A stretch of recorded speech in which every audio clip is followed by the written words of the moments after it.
Panginoon, maraming salamat sa mga bagong dadating na pagpapala sa araw na ito. Mga pagkakataon na nawala sa akin dati. Alam kong ibibigay mo na naman sa akin ang mga nawalang chances na dapat kinuha ko at dapat kinamit ko. Alam ko, Lord, na Ikaw ang God of second chances. Ikaw ang Diyos na laging nagbibigay ng pangalawang pagkakataon dahil nakikita mo ang aming mga puso.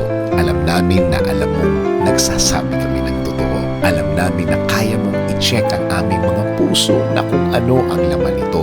Panginoon, maraming salamat sa lahat ng ginagawa mo para sa akin. Maraming salamat sa lahat ng biyaya na bigay mo sa akin. Maraming salamat dahil alam kong tutulungan mo na naman ako. Alam kong hindi ako mabibigo sa aking mga prayers today, Lord. Alam kong aayusin mo na ang aking buhay ngayon.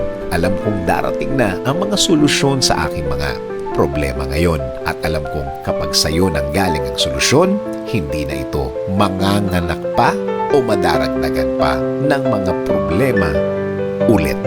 In Jesus' name I pray. Amen.